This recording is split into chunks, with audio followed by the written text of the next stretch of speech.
Hey, what is going on, guys? I hope you all are doing well today.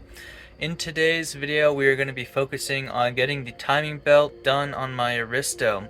Now, before we start this video, I would just like to say that this video is not going to be like our other videos. It is going to be a little more informative, and some people might find it a little more boring than usual, but we're just trying to experiment with different formats and see what sticks, so enjoy.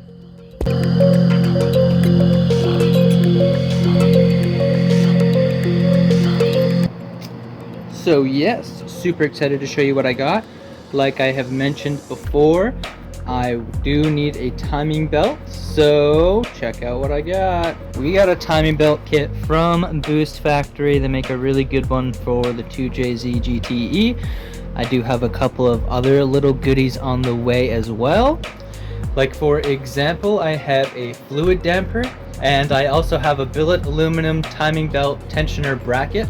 Alright guys, so to you, it has only been like half a second, but for me, it has been about a week and a half waiting on these parts. Now everything is not here yet, but that is okay.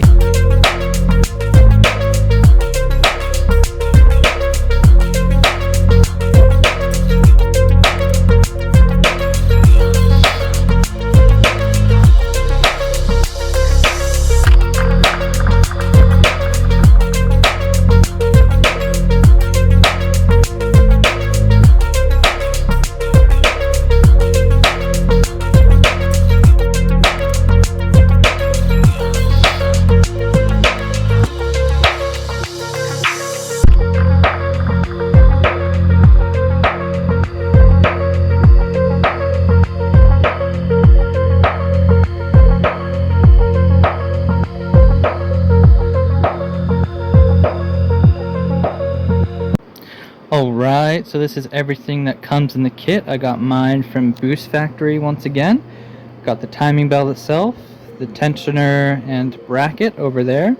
Got the water pump, got the gasket for the water pump, got the tensioner right here, front main seal, and the two cam seals. I also got this little O-ring for my oil cooler because it's leaking. Okay, so first thing you're gonna want to do, there's just no way around it, your radiator is gonna have to come out. There is very few electrical connections right here that are on the bottom. There's also two tranny cooler lines right here. First is this upper timing cover bit right here. Next thing that I did was, with the serpentine belt on, I removed the bolts for the water pump pulley. After that was off, I took off the idler, which was sitting right here. You can see there's 3 bolts right there. And now I just got the crank bolt undone. I tried to do the belt method, hold it up here, go around here, and up here. But I was hanging off of like a 5-foot bar and it wasn't budging, at which point I did the bump start method, where you get in the car and you just quickly bump the key, and that seemed to work really well for me. As you can see, the crank bolt is now loose, so now I can start working on getting the lower timing cover off, the water pump, all that kind of stuff. I am going to make sure that my timing marks all line up. As you can see, I'm a bit off right now. It's supposed to be up there, lining up with that dot. And the 0 mark on the crank is supposed to be lined up, but it's not right now.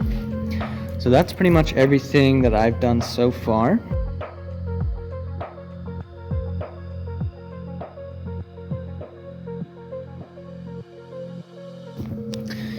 Okay, as you can see, I've just rotated the engine, and now our timing marks are lining up, both here and on the crank. So now we are good to go. It is a tool you can get that threads into little holes. There's one there, and hiding up there in the shadows. I'm sure there's one somewhere here in the shop. Alright, so as mentioned, we've got a puller in here.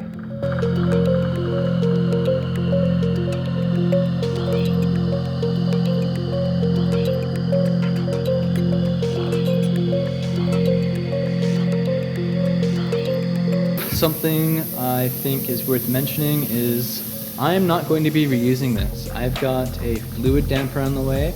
Now, you don't have to spend a bunch of money on getting a new fluid damper, for example.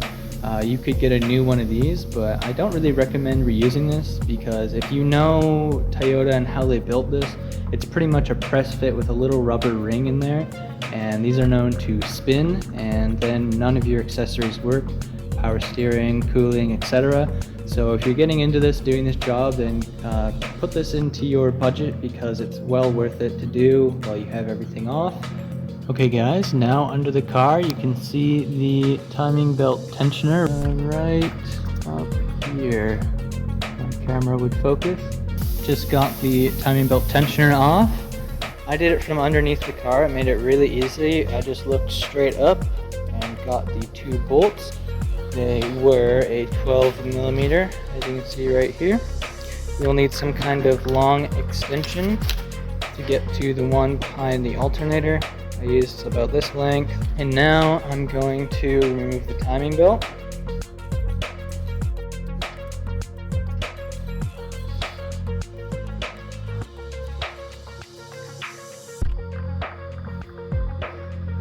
There it is. Now I'm moving on to the timing belt tensioner itself, and that is going to be a 10mm Allen, like this.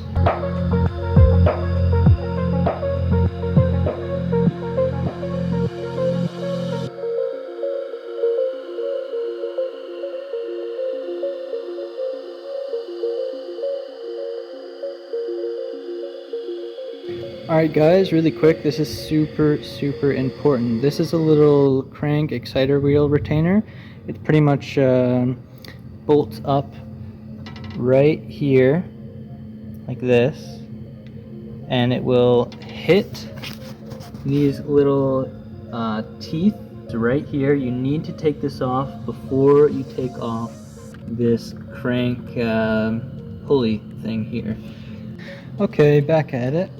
As you can see, my bad drying up the water pump right there, kind of funny. Started taking off some of these bolts, but I realized that this one for the water pump is covered by the upper backing plate for the timing. So what I did is I just cracked loose this cam bolt, especially because I am doing the cam seals. It's got to come out anyways, so I'm going to take this off now, then work on this side.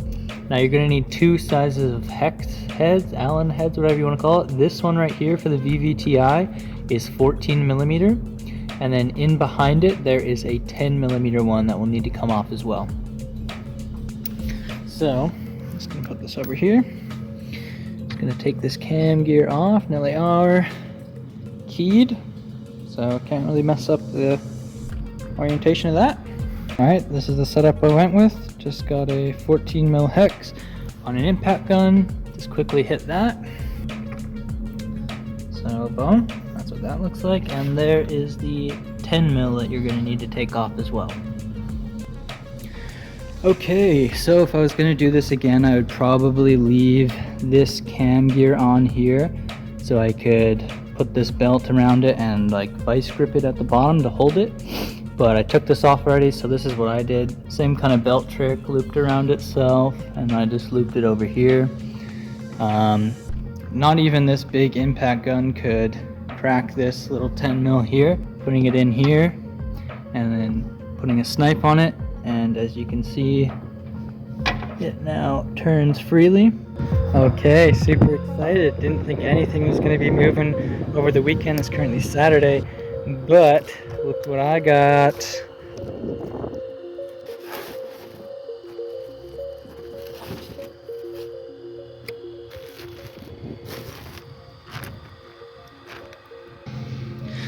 Once again with this puller, this is what I got. This is how I have it set up.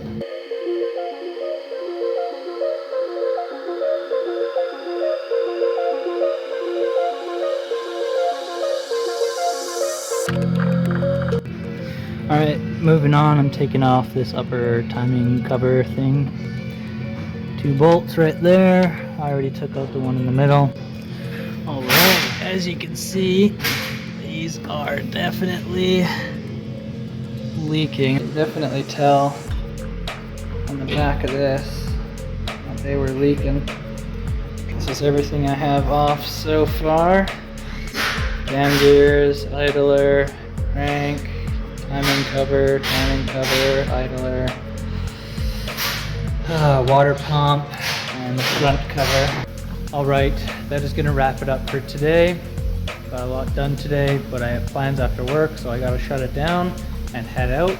I'm also going to be working tomorrow, going to be detailing someone's car. Hit us up if you need any detailing done to your car. It is at Grim Sleepers on Instagram. You can reach out to any of us there. But yeah, gonna wrap it up for today, and I will see you guys tomorrow. Okay, I lied to you guys. It's been about a week, but I've just been so busy. Haven't had as much time to work on the car as I'd like to. But what I got done was I took the water pump off, as you can see. It's not that hard. I think you guys can figure it out, especially if you're doing a timing belt. Just all these bolts around here, took the gasket off. Not that hard. Also got these cam seals pulled out and the new ones put in. You will need some kind of big socket or some kind of seal driver. So this is what I used right here. As you can see, it's got like a little bit of a cone shape to it. It fits really nicely on the outside of the seal, so you can drive that in really easily with just some light taps from a hammer. Now, I ran into some problems even with greasing the cam seals. The VVTi one, this one here, the seal actually folded over on itself. Luckily for me, I'm doing the valve cover gaskets, so I already had this off, and all I had to do was remove these two bolts right here, and then there's two bolts right back here. So I just removed that, got the seal all sorted out, put silicone back on in all the places that it needed it. As you can see, you'll see when you take it off, if you take it off, or maybe you'll get lucky and the seal will just slide in for you. But I had to take that off to get the cam seal in there properly. But not a big deal, got that knocked out. So now that the cam seals are in there, I am right now working on removing the idler for timing belt. As you can see, it's loose. Gonna take this off. Hit me up if you need one of these for 2JZ. So here it is, billet aluminum from Real Street Performance. This was way too much money, but oh well. Alright, here it is. Just tightening it back up. Okay, next up is the water pump. Okay, here it is. It was going to be really difficult to do with one hand, but I just put that bolt in and that bolt in, made sure everything lined up, and now we're good to put in the rest of the bolts. Okay, got the water pump all bolted in, an alternator, working on the front main seal, had the seal puller which is super nice, plopped it in there, and we are free. Okay, just got the front main seal installed. This is what I used, something out of just a ball joint kit. Put it over here, gave it a couple good schwacks. But yeah, front main's in. I gotta get back to pulling the engine out of this truck. Duty calls, as much as I would love to continue to work on my car. Okay, got a little ahead myself, you know, but this is what I got done so far. Cam gears back on, both these. Torque to 70 pounds while holding with a wrench. This one's just a seal, so I didn't get that tight, but the 10 mil in there gets also 70 pounds. This should just kind of hand tight with the 3/8. I've got the tensioner, pretty much just reverse process, you know, install it from the bottom. There's a bolt behind there. Got this on here. Now, important thing I didn't mention, this bolt right here, you're going to want to put some blue Loctite on it because it does pass through your oil pump, and if you don't, you can have oil leaking through there, getting on your timing belt, and then you got to take it all apart again just to do this. So make sure you put some kind of thread locker. I use blue because that is what Real Street Performance recommended in their instructions, so that's what I did. Slip the timing belt on. You want to make sure all your tension is on this side. As you can see, this side's quite loose. I got all my tension on that side there. Got the timing cover back on the back. As you can see, we're still lined up. And we're still lined up on the crank. I don't know if you're going to be able to see it on camera. So super exciting. Currently reinstalling this bracket for the power steering pump. 2 long bolts run through here and right there. Okay, I think I'm ready to check the timing of the engine. So I'm kind of nervous because I keep psyching myself out thinking that something's wrong or that I've missed something. But pretty much just gonna pull this, turn the engine over by hand. As you can see, I got little spacers. Alright, and that's it. So now all that's left to do is turn over the engine by hand. Fair warning, I want to make sure I'm keeping an eye on everything, so I'm not going to film this. Essentially all you're going to do, rotate this. Alright, I just rotated the engine over. Got in here pretty early. Haven't really got too much done yet. I got this back cover on and also the fluid damper, which I'm super stoked about.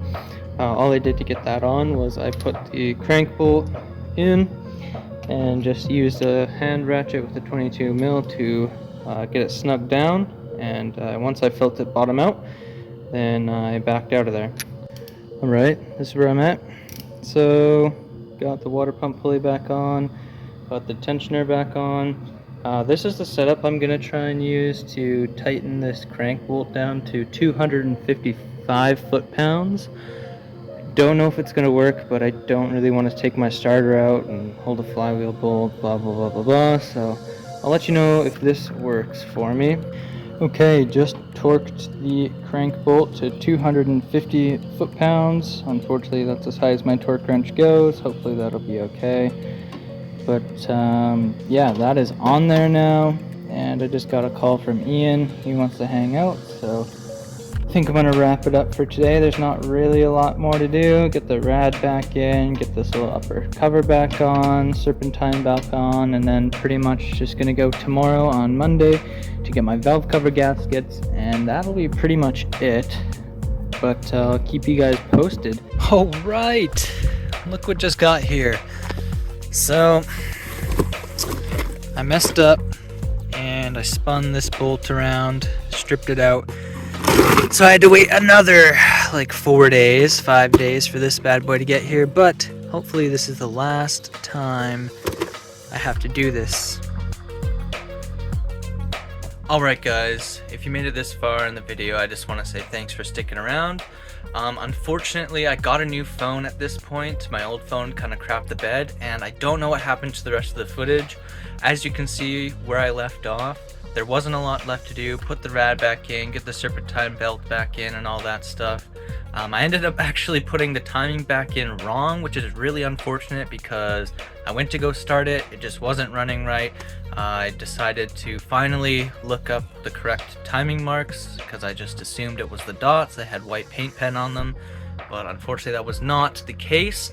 So Ian, big shout out to Ian, came out and actually stayed with me until like 10:30, 11 o'clock that night, helping me get it done. So I want to just apologize, sorry that the videos got deleted. I've tried looking through my group chats and my backed up storage, but I just have no idea what has happened to them. So once again, thank you for staying till the end of this video. Again, really unfortunate about the rest of the footage, but it's pretty much just the reverse of what you've already done. And if you've made it this far, then obviously you have a pretty good grasp on working on cars and stuff. I would say it's not the hardest timing to do in the world. Fortunately, it's in line, so everything is right there. It makes it pretty easy, even though I did make some mistakes, just not doing my research. Came back to bite me in the butt, unfortunately, but it is what it is. That's part of the process, I guess. Just live and learn on that kind of thing. Yeah, so I mean, I would definitely recommend getting a good puller set. That's one thing I just don't really understand how you could do it without it. along with other basic hand tools, sockets, pliers, you name it. I'm sure you guys will figure it out as you go along. I've showed a lot of the tools you need in the video itself, and if I forgot anything, then my bad, I apologize. And I'd also just like to thank you guys for the patience you've had. If you know me and you've seen me at the car meets, you know that I've had this done for some time, but I've really just been putting off finishing this video for whatever reason. I don't know, just getting busy or maybe lazy. I'm not exactly sure. So to kind of just wrap things up here, the video did jump around a little bit. I just wasn't really on top of filming and didn't have a solid plan going into it, but as you guys know, we're learning to create good content for you guys. So I mean, I'll take it as a learning experience. Maybe I'll have someone dedicated to filming next time I do something like this, so it'll be more consistent and put together a bit better. And last but not least, if you live in the Comox Valley, then hit us up for any of your detailing needs. I mentioned it once before earlier on in the video.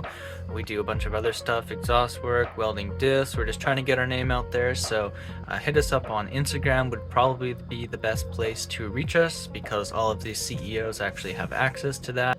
So I really appreciate your guys' time, and I will catch you in the next video.